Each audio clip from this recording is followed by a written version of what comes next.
From Washington, D.C., you are listening to Rule of Law Albania with Albi Cela.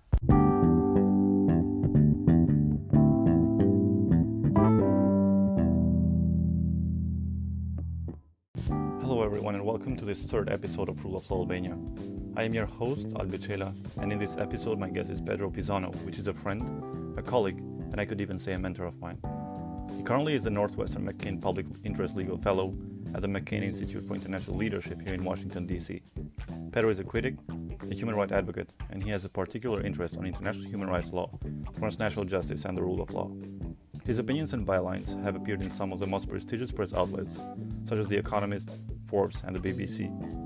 With Pedro today, we are going to discuss on a topic of particular interest for both of us, which is press freedom, and in particular press freedom in Albania. A few weeks ago, we co-authored an op-ed at Balkan Insight and Exit News in Tirana on the press freedom in Albania. For those interested, you can find the link of the op-ed at the description section of this episode. I believe that Pedro's opinion, thoughts, and recommendations will be very helpful for the civil society and journalists in raising awareness on the importance of press freedom in the development of democracy, rule of law, and good governance. Pedro, welcome and thank you for joining me today in this episode of Rule of Law Albania. Thank you for having me, Albi. So, Pedro, let's jump right in. So what is happening with the press freedom in Albania? So we are 30 years from the fall of communism. It looks like the press is under attack more than ever. You have a government that slanders journalists, calling them trash cans and other names, a rise of physical attacks against journalists, and recently an attempt to pass a law which would muzzle the press once and for all. Do you believe it has to do with the on-rise trend of governments attacking the press? And by this I refer to Trump's rhetoric. Albi, I think there's a lot in that question. I would start first by looking a little bit about the indices we have on press freedom. So in the last Reporters Without Borders, Albania ranked 82nd in the World Press Freedom Index. And I looked it up back to 2011. And Albania in 2011 was 96. So in one way, you could argue that Albania has improved, but at the same time, it's dropped 7 positions compared to the 2017 and 2018 World Press Freedom Index. So the question is both based on history and culture, and also how these indices work. But nevertheless, as you say, there have been some very recent examples, some very worrisome rhetoric from Edi Rama, and there's been a rise of physical attacks. So I just wanted to start by mentioning that you and I wrote a fantastic article together, and it's been a continuation of an interest that I had on press freedom around the world. This article was published in 4 places. It was even published in Italian. And with your help, we've been reviewing this, and in one report that I saw that you put together, we counted 14 different examples, and we categorized them, or you categorized them in 4 bins. So I'm happy to go through some of those examples, but at the same time, I also want to be careful and conscientious of the fact that these journalists are currently, most of them, in Albania, and it is not only our interest in reporting them, we must also take care of their safety. So exactly. I defer to you into which of these examples we would like to discuss, because I think it's important to get an accurate view and a specific view of what is actually happening. I think we could start by talking about the smears, which are public.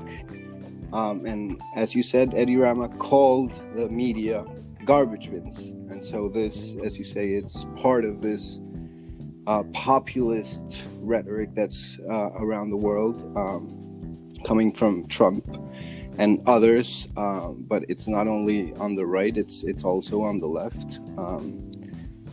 Such in Brazil when Dilma Rousseff was there, in Argentina, with former president, now vice president, Cristina Kirchner. In Ecuador, Correa sued journalists for $42 million because the journalists disagree with his policies. So this is a tactic that all wannabe authoritarians and even some democratically elected leaders who just want to, I don't know, rally their base, get to. But so there's a lot in there. So again, I defer to you. Maybe we can speak about the two public examples that we talked about in the article, since those are public, and those were the ones of Krasta and Unexposed. Yes. Well, with Crosstalk it is a ongoing thing. It started back in 2017, I believe, with Adi Crosstalk. That was the first time that his show was closed, back in 2017 when he was at Top Channel TV.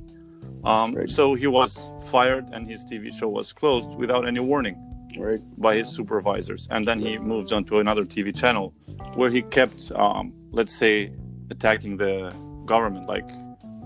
And it was a monologue of his in August, actually, that brought him down. Like, the TV News 24 decided to fire him and also close his show, along with the Unexposed one of Uli Rakipi. And both of them were, let's say, the harshest critics of the government. So that makes sense why the government attacked. Well, it's not that the government directly attacked them, but I guess there was some sort of pressure from the government to the TV channel to close their shows and to fire them. Well, so that's how it goes. But what worries me the most right now in Albania, because let's face it, it is sad to say that in Albania we're used to these news of journalists being fired. Yeah, but before you go on, if I may interrupt, just to complete that story of Krasta, because then that was reported to the Council of Europe. Yes. And we're still awaiting a reply. And of course, the issue that you mentioned there is the issue that is important, because a private TV station, such I understand, News 24, can fire journalists for any reasons, for business purpose, as long as they're not doing it for discriminatory purposes. The question is whether there's government pressure to punish these journalists for critical views, either by pressuring the leaders to fire these journalists or by fining them. So hopefully the Council of Europe gets back to us and we get some more information about exactly this happens. But most observers, as far as we know, do think that this was because of his criticisms against the government, and it's also a pattern with these other 12 examples that we've looked at. Well, facts indicate that actually it was political, because, for example, with the Unexposed TV show with the TV host at the Unexposed, Uli Rakipi. So it makes sense that it's political, because Uli Rakipi was already in a lawsuit with the Prime Minister. Right. So he kept attacking the government. So it makes sense that his show was closed for political reasons. The same with Crosstalk, because his show was closed immediately after he released a monologue, a very powerful monologue, in which he attacked the government and the policies of the government. Right, yeah, that we just must be careful because, for example, I was born in Colombia, and just now the leading magazine fired their leading columnist because the columnist was attacking the magazine itself where it published, and it was criticizing it for allegedly holding back some documents. And this has been like a 2-year media craze, and everyone goes back and forth. And they finally fired him for the second time. And at the same time, he was very critical of the current government. So some people think that he was fired because this group is more allied with the government, and that's why they hired him. But to make a connection that it was government pressure would be very tenuous in the Colombian case. So I think one must be very careful, because at the same time, one must preserve the liberty of private organizations. Yeah, of course. To do that. But again, I think the pattern holds up, and I think you were referring to the Rakipi lawsuit by Prime Minister Edi Rama, which I understand he was seeking $9,000 in compensation. Yes. And then Rakipi launched a counterclaim seeking $16,000 in compensation. And so while that was happening, his show was canceled, and those fines seem very high, and we can talk about those later in the fourth bucket we identified, which was the anti-defamation package. Yes. So I want to talk a little about the law. Right. So the anti-defamation law, as they refer it to in Albania. So Right. just for a background, this law was proposed by the Prime Minister in early 2018 and eventually was adopted by the Parliament in late December of 2019, allegedly as a response to the spread of defamation and fake news. But the law was largely criticized by international watchdogs, including the COE, OSCE, EP, and several NGOs around the world. So in the absence of a constitutional court in Albania back at the time to review the law, the Council of Europe called upon the Venice Commission to review the constitutionality and compliance of the law with international standards. However, due to the COVID pandemic situation, the Commission won't be able to come up with a decision. The thing is that the Albanian government insists that the law is in accordance with international law, with the standards, international human rights law standards. So in the current draft, we have identified together three main components, Right. which are very concerning.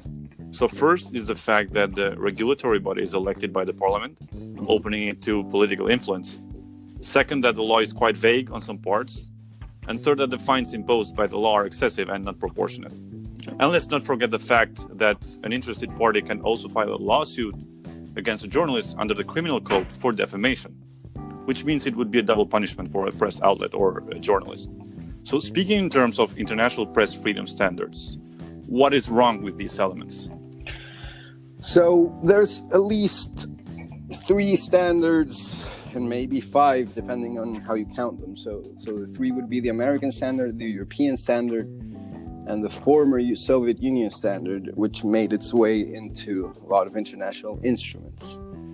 And I say 5 because there is also the Article 19 of the Universal Declaration of Human Rights and the ICCPR 19 and 20, the articles, and there's also the European Convention, there's also the American Convention. So depending on how you count them, there's a wide variety of standards. The most sophisticated one, it seems, is that one of the ICCPR, which has been examined in General Comment 34. But let's talk a little bit about the history. And here I was going to make reference to a fantastic podcast, which is the Clear and Present Danger podcast by Jacob Machangama, which examines this history of free speech. And he talks a little bit, I think it's episode 40, about the fight for free speech that was very in the throes of the Universal Declaration in 1946, and how the Soviets, for example, which at that point, I don't know exactly when, were occupying Albania, wanted to criminalize all allusions to fascist rhetoric. And so they wanted to criminalize any expression by any person or any media that supported fascism. And of course, after the World War, that was a very worrying concern, but the Soviet Union took it too far, because it said at that point, and it's on record, and if you go see the episode, Jacob reads the quotes from the drafting history, and they say the fascists are those of the Third Reich, but also all the capitalist economies of the West. And we must condemn anyone who supports any of these ideas. And so, as you know, Article 19 of the UDHR, of the Universal Declaration of Human Rights, is basically limitless or absolute. All it says, I'm going to read it, is everyone has the right of freedom of opinion and expression. This right includes freedom to hold opinions without interference and to seek, receive, and impart information and ideas through any media and regardless of frontiers. There's no caveats, there's no exceptions, there's nothing. Of course, it's not binding, and the fight between those 3 standards, the American, the European, and the former Union, would clash in the next 20 years and still clash today, and it's sort of what's happening in Albania as well. For example, in the Convention on the Elimination of All Forms of Racial Discrimination by State Parties, the Soviet Union again tried to put in their wording, and they sort of succeeded. Then they mostly succeeded, or afterwards, with the OIC, the Organization of Islamic States, to criminalize any defamation of religion. And when they got to the ICCPR, which is the first of these binding instruments, the other one is the one on economic and social rights, this one on civil and political rights. The Bill of Rights, yeah. It's International Covenant for Civil and Political Rights. And now, finally, the Soviet Union had learned its lesson and dialed it back and was able to include a lot of caveats to freedom of expression. And this was helped by the European standard, because the European standard, having followed both world wars, was very wary of anyone who incited war. So Article 20 of that says explicitly that any propaganda for war shall be prohibited by law. And as you know, today, a lot of countries in Europe, different to the United States, criminalize any Holocaust denial because of this. So the United States is an outlier on that, and in that hate speech in the United States is not prohibited. We'll get into the 7 or 9 or 5 categories of speech that is prohibited in the United States a little bit later. But let's talk specifically about one standard that of the ICCPR, Article 19 and 20, is applied to the anti-defamation law, which, just for reference sake, is Law 91 of 2019 that amends Law 97 of 2013. Exactly.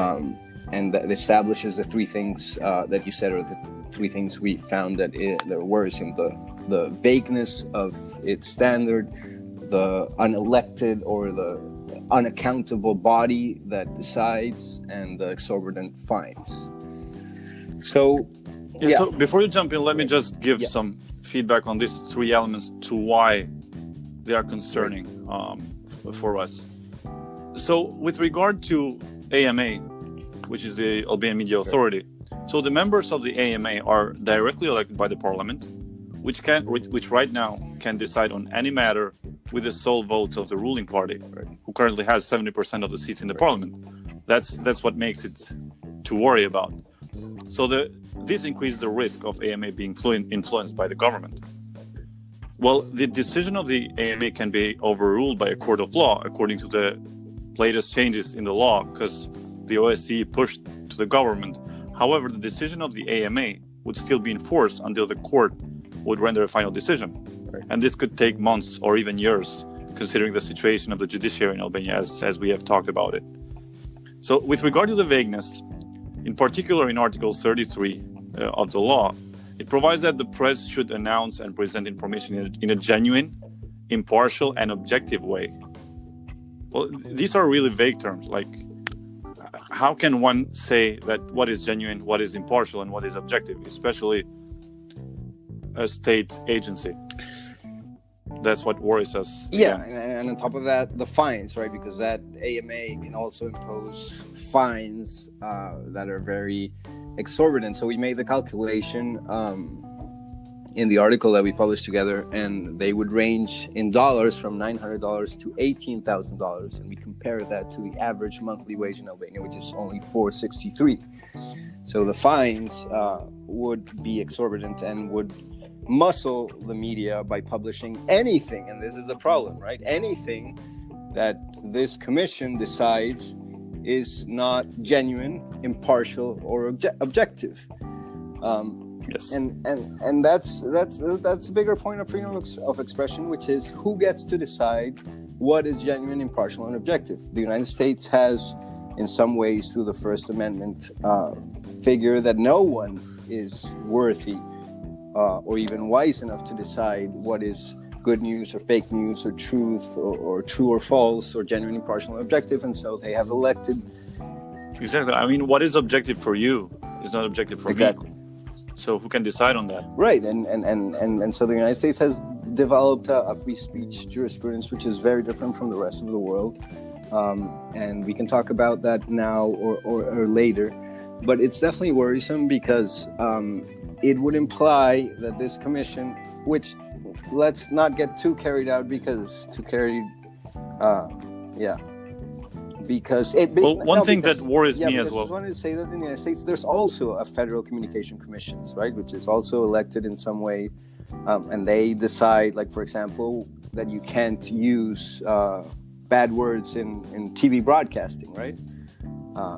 And so for some, one word such as, I don't know, shit, for example, if I'm not mistaken, couldn't be used in TV broadcast, which is a different thing. But it's a way that governments have found to control and regulate communications, and it's not necessarily bad, but there is, and this is what we're pointing out, a lot of potential for violation, specifically when we've already seen that the Prime Minister or the ruling party have used these types of laws, and they're trying to amend it to be able to persecute journalists further. Yes, and one thing that worries me about the fines is that the principle of proportionality is not applied in imposing these fines. So even if it's a big media outlet or a small media outlet with only 2 or 3 journalists with a really small budget, the fines would be the same. Right. No, and that's exactly right. And I looked at General Comment 34 from the Human Rights Committee, which is a committee that examines the ICCPR. And actually in paragraph 42, it actually says fines for being critical of the government are not permitted. And then it goes through a 4-pronged test on when you can limit free expression. Yes. And then not only is there a 4-pronged test, which is what you just mentioned, which is proportional, necessary, not overbroad, and least intrusive. There's also a 4-part test to when you make a law, right?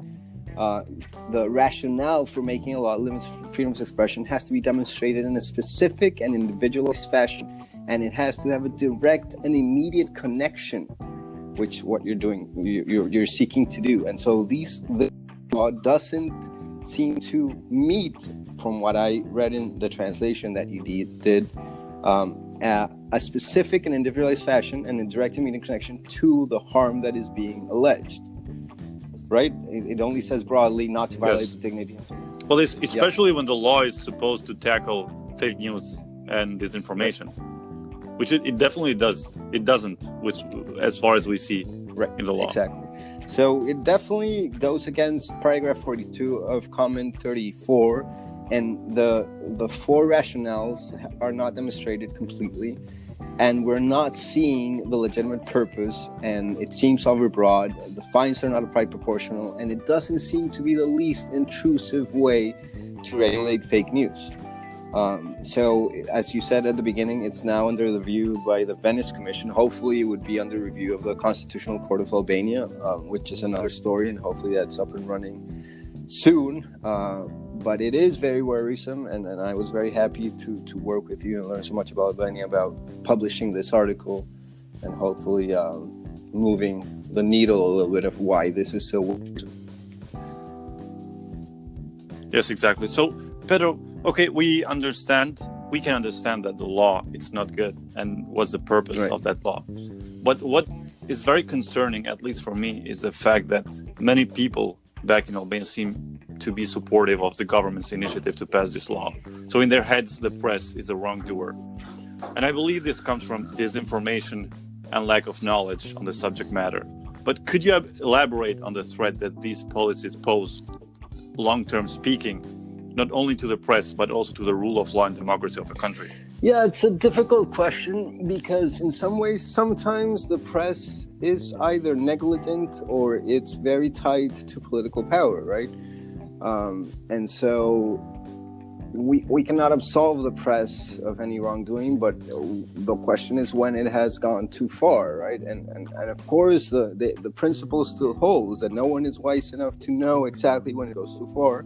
The United States has created a very special jurisprudence. It only has, let's say, 7 categories which are not permitted in terms of free speech. But the question is, what we're really asking is how to create a vibrant civil society, right? How to empower citizens to get information, how to trust the media, a question about media literacy. And so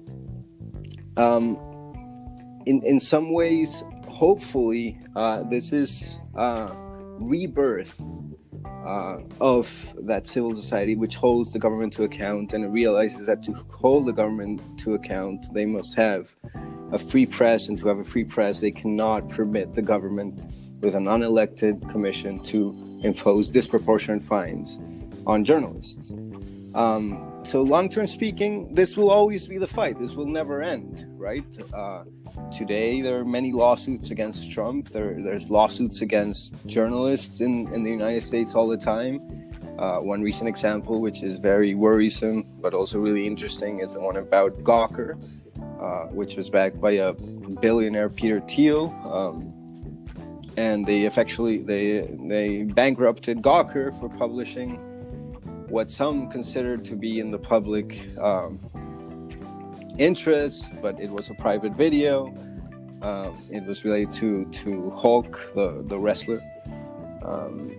And they shut it down. Gawker was shut down by a lawsuit, and it was a lawsuit that I understand was forum shopped. So they sued in different states until they found an amenable jurisdiction. And some people speculate, and I don't know if this is true, is because Gawker outed this billionaire without his consent of being gay, and so he retaliated by suing them until they took it down. So this happens all the time. This is a fight that we must always persevere, because it is in that clash and in that tension that we hold both journalists and government to account. And so as we end that piece, we talk about how freedom of expression has very strange bedfellows. And one story which is forgotten that I wanted to tell is the story of Aryeh Nair. Aryeh Nair is Holocaust survivor. He's Jewish.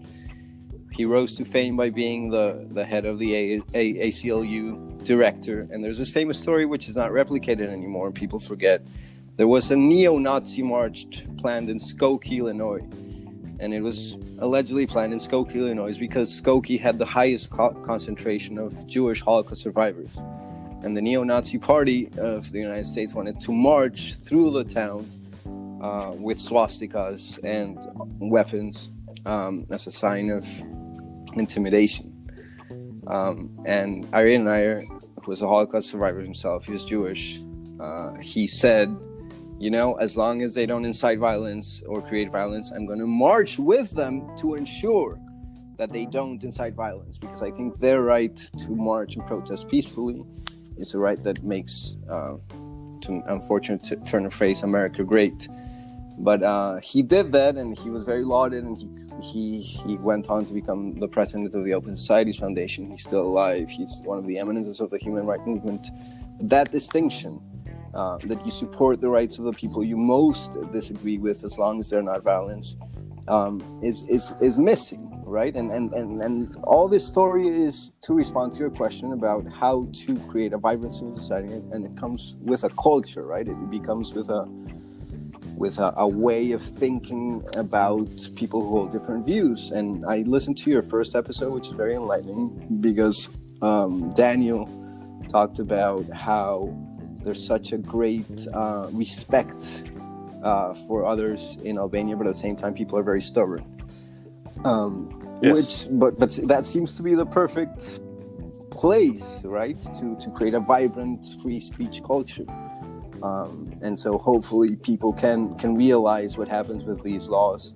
And sadly, usually it's always after the fact, right? It's only after the president and the prime minister imposes laws, journalists are fired, people don't get information, they rise up, they change the political parties, and hopefully they don't go overbroad again and then make laws that are suitable for their own political parties. And they create a culture. So I don't know if that answers your question, but that would be a start. Yes, I mean, I totally agree with your points. So if we want to change the situation, what should the standard of protection be with regard to press freedom, in your opinion, in a country like Albania? So I don't think they should adopt any of the aforementioned standards just because they're European or American or hopefully never the Soviet Union standard. But they must come up with their own. But I think the reality is that they will adopt the European press freedom standards because they want to join the European Union, and the European Union will press them on that. And it will be very, very strange for a country that wants to join the European Union to adopt an American standard, right? And say, okay, here you can come to Albania and deny the Holocaust. And that would be very strange.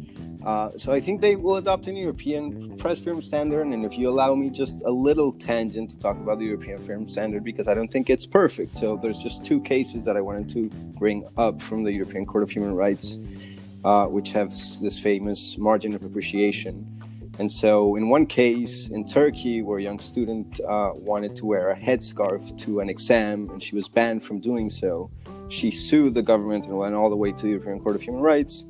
And the court says, yes, that's correct. You can ban the use of headscarves in a Muslim majority country. So Turkey was like, okay, great, we're a secular nation.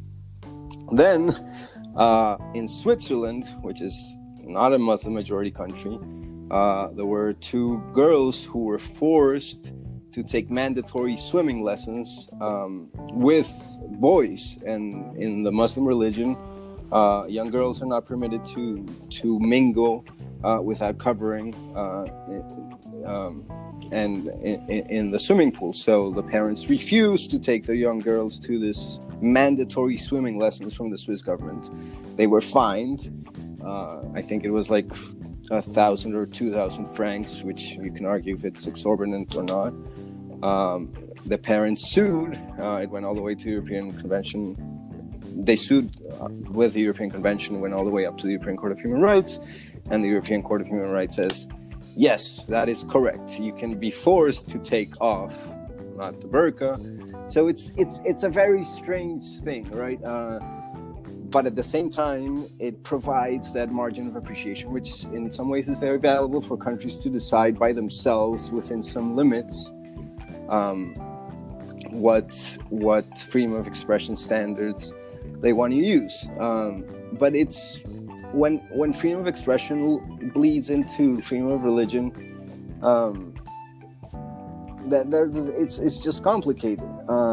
So there's another case from the European Court of Justice where a private Belgian firm was allowed to prohibit a female receptionist from wearing a hijab on the grounds, and this is what's important, that the firm had an unwritten rule that disallowed employees from visible displays of their beliefs. Right? Unwritten rule. Yes. And so this went all the way up to the European Court of Justice, and it said, yeah, that's okay. And the European Court said that the rule wasn't direct discrimination because it's not based on religion.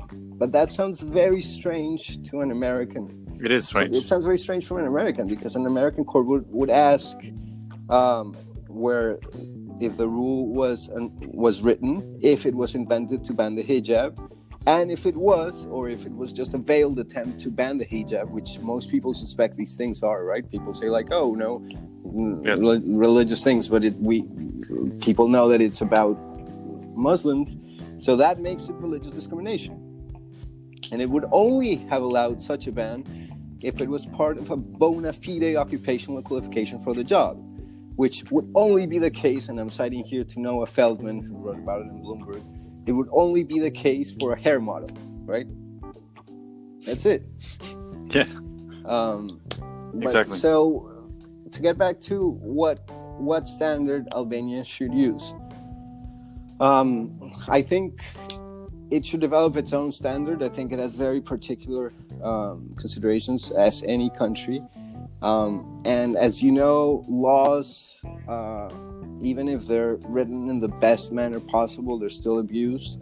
And what is important at the same time as a law is also a culture of free speech. So hopefully it seems like a really good place because of the stubbornness and the tolerance that is in Albania to have a really good free speech standard. So hopefully that'll be the case. Well, yeah, those two elements definitely needs to be considered. Yeah. When establishing a standard in Albania. But Pedro, so for the sake of argument, let's assume that the law is abolished. Like, let's assume that the Venice Commission is like, this is a bad law, it shouldn't go through. So what would you suggest the civil society and other parties of interest, including the journalists here, freelance journalists especially, to advocate for in adopting the new law?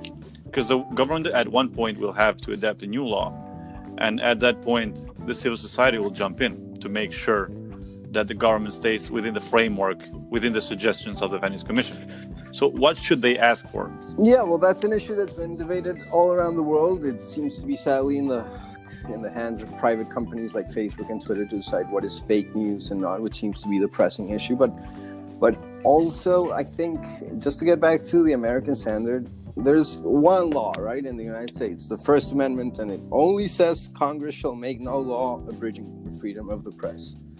That's all it says, right? But of course, there's hundreds of laws about freedom of the press, and there's at least 7 categories which are prohibited: obscenity, fighting words, defamation, perjury, blackmail, sort of incitement to imminent lawless action, true threats, and commercial speech. So that's 8, because blackmail, that's an interesting one. But it's the American system is famous for two main things. One, the standard for defamation, which is higher than most countries, and that's the famous case of New York Times v. Sullivan. And the other one is for incitement to violence, which is the Brandenburg test, which is the 1961 case. And I can go quickly through them if you want. I don't know if it relates too much. Yeah, sure. Okay. Yeah. So let's go first to the Brandenburg, because it's about incitement to lawless action, which is, Article 20 in the ICCPR and Comment 34, which you cannot, just to read it again, Article 20 is any advocacy of national, racial, or religious hatred that constitutes incitement to discrimination, hostility, or violence shall be prohibited by law. So that's prohibited in the ICCPR. I understand, if I remember correctly, that the U.S. lodged a reservation and it doesn't apply either this nor any that conflicts with U.S. law.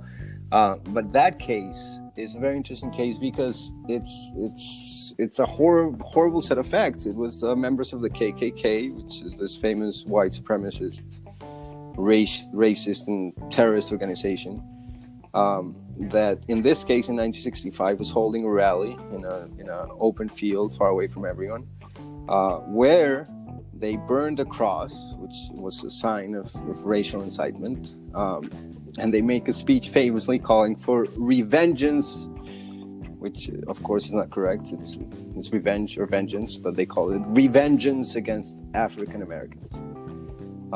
And in this case, the person who had made this speech and participated in this rally was fined, put in prison. He appealed it all the way up to the Supreme Court, and the Supreme Court said, no, that's not correct. We can't fine him. We can't pull him in jail for burning a cross or calling for revengeance.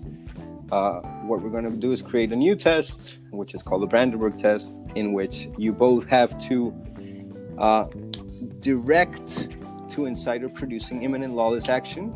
It has to be direct, and has to be imminent, and it is likely to incite or produce such action. So you could, in this case, you could argue that he directed inciting imminent lawless action, the revengeance, but it was likely to happen because there were no African Americans running. It was the middle of a field. But of course, people say, but come on, this is the KKK. What do you think they were doing? Just, making a parody? Yeah. So that's the Brandenburg test, which is very interesting. It doesn't occur in a lot of places because it has that 2 prongs that it is likely to happen, but it is very fact specific, and it provides that any laws has to meet all the requirements, the 4 requirements that we talked about before. More important for journalists, which is what we're talking about, is the New York Times versus Sullivan case. And just to recount the facts, it's a press freedom case. So the New York Times published a full-page ad by supporters of Martin Luther King, which were criticizing the police chief in Montgomery County.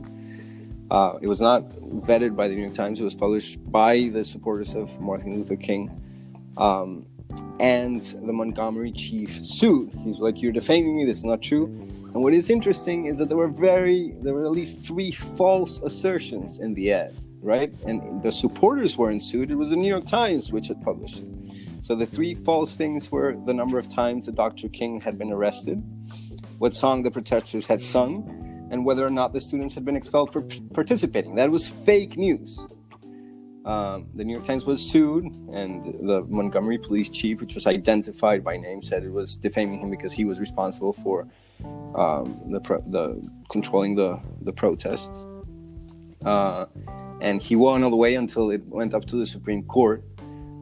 And until that point, he would have won, right? Because it was defamatory. They were saying that the Montgomery police chief was reckless, or was like he didn't know what he was doing, and it was damaging his reputation. But they weren't suing the police chief, right? That's what we must remember. They were suing the New York Times. And the court said, no, wait a minute. The press can publish anything they want about a public figure, as long, and this is where they come up with a new test, it doesn't show a reckless disregard for the truth or actual malice, right? So here in the United States, and this doesn't happen almost anywhere in the world, you can publish almost anything about a public figure. Private figures are different, as long as it's not intentionally reckless or there's actual malice. So you can publish a lot of stuff, which is good, but at the same time, which means that our politicians back in Albania wouldn't be able to go to court so easily if we apply the same standards. Right, but there would be more fake news. Yeah, probably. Right, so this is the tension what I was talking about before. But it is an interesting standard, and I think what I would encourage activists in Albania is to protect the freedom of the press by any means possible, right? In the sense that all these things happen because, in this case, the New York Times refused to cave in, right? It also happened in the Pentagon Papers, where the Washington Post and New York Times published the Vietnam Papers, and they told them not to publish them, and they refused, right? There's a tradition of maintaining that independence. And we must remember that the United States jurisprudence is not something that harkens back to the founding fathers. I think there's a case from 1850s where someone was put in jail because he defamed Christianity, because he blasphemed and defamed Christianity. This happened. There's an excellent book, I can't remember the name, about these two guys that one that ended up in the Supreme Court, Learned Hand, which is the best name for a judge ever, and Oliver Wendell Holmes, and how they created this free speech jurisprudence, which in some ways it's unique, and has created this really vibrant society. But at the same time, the European standards are usually good, and any help that activists and journalists can get from the Venice Commission or the Europeans are great, being careful to not be branded as agents of the Europeans or other places, right? You have to really come up with this yourself, right? You cannot depend all the time on the Venice Commission, because it loses legitimacy. Like, a lot of people will say, like, okay, why should we believe the Venice Commission and not our prime minister, right? He knows more about this, so let's create that constitutional court. Let's figure out the corruption in the court, and let's find a way for journalists to preserve that freedom of speech and freedom of the press in a legitimate way. So that would be my 2 cents. Well, exactly. What worries me a lot is the independence of the regulatory body, like the body that will implement the law. So I don't know if you would agree with me that we need a self-regulation of the press in Albania. It's for the journalists to have a body that decide about their colleagues, whether what they wrote is wrong or right. I don't know what's your opinion. Yeah, we've talked about this before, and we need to do more research, because I still don't understand what self-regulation means more than an association of journalists that police themselves by saying, for example, there's l'Association de la Presse étrangère in Paris has all these, and I only know about this because I work there. It's an association of all the foreign journalists in Paris, and they hold events, and they give each other contacts and networks. And of course, if someone published something that is completely wrong, they'll be like, hey, like, where are you getting this information? And sort of police themselves by either publishing another article or helping this colleague write it better, or giving him better sources, him or her better sources. So that would be one way. The other way, I think, is just letting, and this is an American idea, and there's very different variations of it, the marketplace of idea, right? But the media regulates itself through the marketplace of ideas. So only if people are finding the newsworthy and reliable and accurate are going to keep buying the media. And so we let media companies fail if they don't achieve that, which is the market playing a role.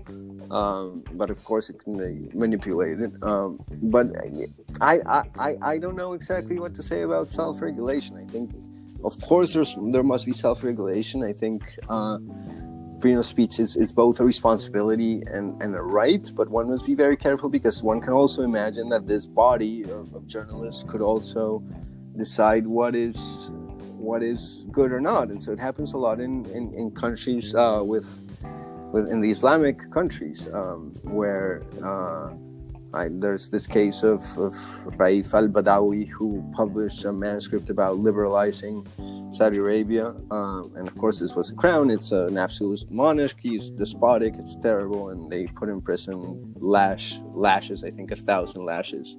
But you could imagine the same thing coming from a council of conservative Muslims or Christians or Jews or whomever, right? It's not about that they're Muslim or anything.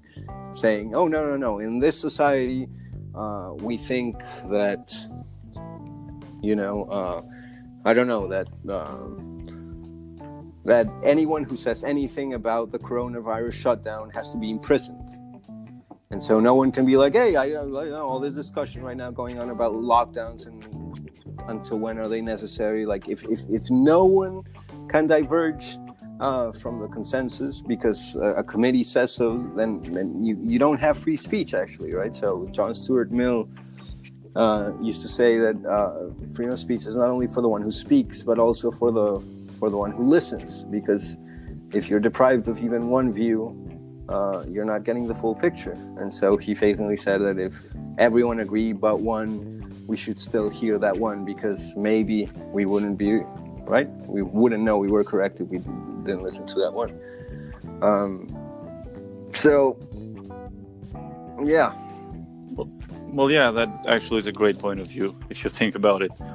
So Pedro, before we come to an end of this episode, so we're living in crazy times right now with the COVID pandemic around. So, do you think that this situation will contribute into the deterioration of the press? Well, in some ways it already has, right? We've seen Orban in Hungary ruling by decree. A state of emergencies have been declared all around the world. And I was listening to Anne Applebaum and Gary Kasparov in this conference called COVIDCon the other day. And I think it was there that they made the joke, the old Soviet joke, actually, which is there's nothing more permanent than a temporary solution. Which, you can limit the freedom of the press specifically and exactly how the international standards in Article 19 and 20 of the ICCPR say it's only temporary. And then after the crisis ends, they'll remain in place. That's a pessimistic view. Another optimistic view is that it might energize more people to find out what is true and what is not, because when it comes to the pandemic, you want to know numbers. You want to know whether China is reporting its number, where they appeared, whether it appeared in a lab, as some people are claiming, probably completely falsely. We'll hopefully get enough evidence to get to the bottom of that. But at least, that opinion is aired, that can be investigated. And so maybe it'll make a resurgence for people wanting to learn more about how the sausage is made, right? There's this conception in media that if you knew how the sausage is made, you wouldn't want to eat it. And by that, they mean that if you knew how journalism was made, you wouldn't consume it. And I don't think that's necessarily true. I think that this age of social media is creating a new paradigm where we want to know how information is produced, because we are ourselves in some way little reporters, right? We have to find out whether something that we see on Twitter, on Facebook is true or not. And so I always come back to this analogy about the printing press in 1452, I think, which is the printing press. I think, and this is not a complete historical analogy because I haven't looked at these facts in a long time, but imagine if when the printing press was invented, people started thinking, and I think exactly as they think now, monks that had been working painstakingly with illuminated manuscripts, and this is the repository of knowledge, this is what is true, and suddenly someone comes along and prints 92 theses, puts them on a wall, they get disseminated all over Europe, and he creates, Martin Luther creates the Great Schism, right? It splits the church. For the church, that was the worst fake news that ever existed. But for the Lutherans, it's not fake news, right? Yes. So we may be entering a new period of I don't know, of press. It's not press freedom, but press a new era of the press. In that, like just now, like before. When someone in a position of power spoke, they had a megaphone, right? They could speak, and they had the biggest quotes in the newspapers and the TVs, and the little guy or the little woman who couldn't fight back. But now Trump tweets, or someone from Korea and Ecuador tweets, and anyone can tweet back, and that tweet occupies exactly the same space, right? If you're looking at it visually, there's nothing to tell you which one you should listen to more, whether Trump or Korea or you or whomever. And of course, there's a lot of comments and fake news and conspiracy, but in some ways, we've equalized the power relationship, at least visually, right? The same way that Trump has to create a Twitter account, you have to create it as well. So yeah, this crisis, as any other crisis, is a place where nothing changes and everything will change. We must always be vigilant. Freedom of the press is always for these situations and for all situations. And so hopefully I mean, it's an ever-changing process, right? It's not like one day you realize that freedom of the press is important, and then you're like, okay, we drafted a law, it's good. Like, you must fight for it every day. You must fight for it every time the government wants you to reveal a source where they cite national security concerns. And I think one of the most powerful tools, and maybe we'll finish with this, is humor or satire. And we pointed this out in the piece, and I wish we had explored it more in the piece we published together. But the current Prime Minister of Albania, Edi Rama, himself was beaten up because of his own critical writings, right? In 1997, I think. Right? So if you throw that back into his face and say, hey, come on, like, what, you like getting people beat, like, why is it different when you're in power? And if you expose the contradictions and like hypocrisy, I think one can create a better model. Yes, it's true indeed. And as you said right now, and also as you said in our op-ed, like, we will remain vigilant on this. So thank you, Pedro, for being with me today. No, really appreciate it. Thank you, Albie. This is fascinating. I really appreciate it, and I look forward to what you do with this podcast and with your work. And I've been I admire your entrepreneurship, your writing ability, and your clear thinking about all these issues. So thanks for having me, and I look forward to more episodes. Thank you, All Pedro. right, bye. Bye.